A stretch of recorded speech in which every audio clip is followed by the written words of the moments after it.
Hello and welcome back. We're going to take a look at um, section or 18.2, talking about credits and credit cards. So the first question is, what is a credit card statement?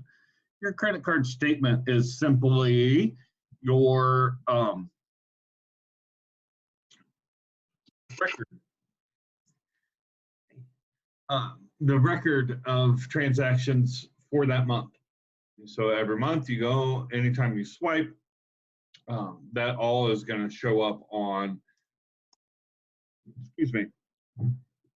the credit card statement. It's going to give you information like your total balance due, any new charges that you made to your account, and any credits or payments made to your account. So if you return something and that gets taken off, that's going to go ahead and be reflected on that statement as well. And then it's also going to include a minimum amount due. So the minimum amount that would be due for you, and the effective annual percentage rate, or APR. That's what that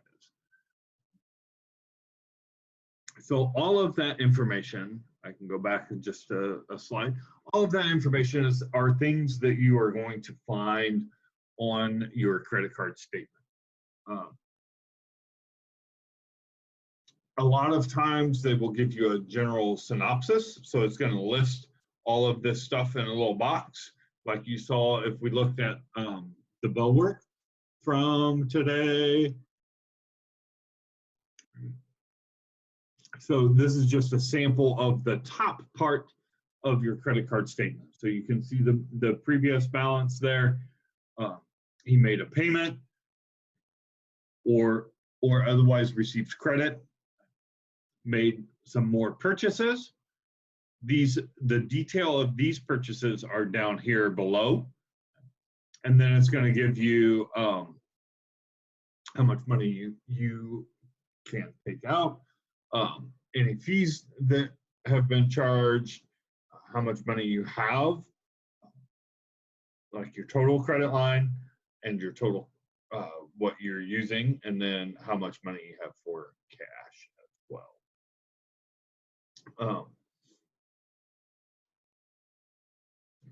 So some other things that we talk about when we talk about credit cards, one is going to be this annual fee. Some credit cards, not all, some credit cards will charge an annual fee. So every year you pay $40 or $30, or maybe it's $100 or more in what they call an annual fee. A lot of times these are going to be your rewards-based credit cards. So for example, I have a Marriott rewards card.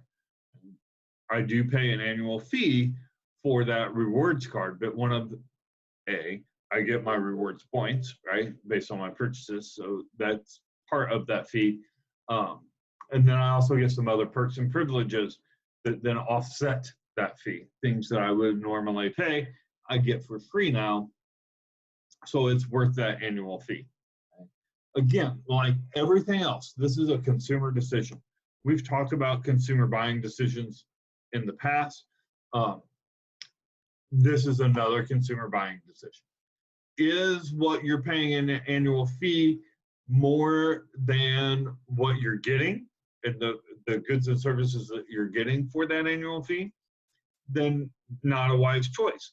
If you feel the goods and services you're getting for an annual fee is greater than what you're paying for that annual fee, then that seems like a wise decision. Okay? And it is all about you and all about what is right for your situation. Credit limit. A credit limit is how much credit somebody is willing to extend to you or give to you.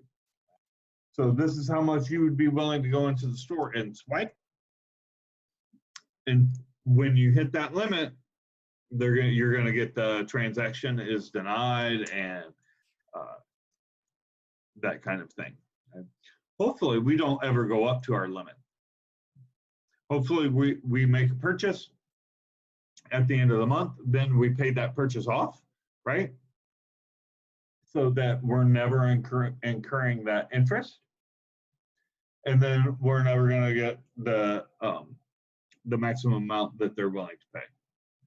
But this could be something, if you wanted to put a down payment on a car or buy a boat or a vacation or something, you might need more cash accessible to you at one point in time. Continuing on, the finance charge. A finance charge is simply the interest that you pay on the balance that you did not pay off. So like I said, if you go to the every month, you're putting stuff onto your credit card and that bill comes at the end of the month, you pay it off in full, you pay no interest, right? This is what everybody should be doing. Sometimes though, we do need to finance maybe an emergency purchase or a major purchase, something that is a little bit more expensive that we can't handle right all at once. So we might put it on a credit card and then pay that off over the next couple of months, next several months. That interest that we're paying is called a finance charge. You do get a little bit of a grace period, right? So again, if you're paying off your balance in full, you've got some time where they're not really charging you interest. And it's basically a free loan. The APR, or the annual percentage rate, this is the cost of your interest. This is your annual interest rate that you would be paying. Most of your credit cards are running 18, 20, 28, 30% interest, which is a lot higher than what you could get with a traditional bank.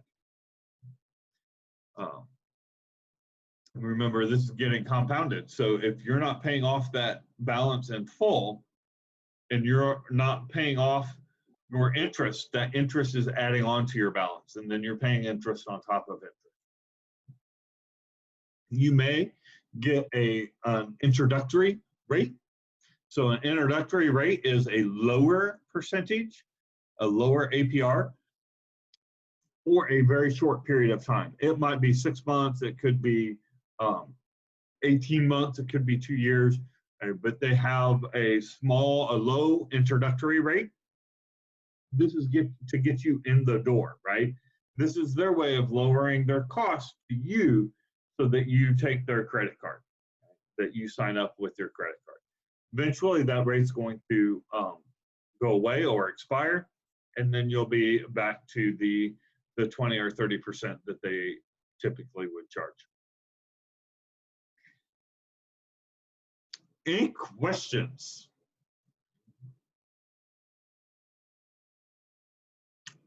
No homework? Well, the only homework is to finish the notes. So this will take care of today and Friday's assignment. And then next week we'll continue on with our credit card talk and credit talk. If you do have questions or you're not sure how to do something, shoot me an email, send me a text, give me a call, shoot me a message in Canvas, something to let me know that you're struggling or how I can help you getting your assignments done. Have a great rest of your week.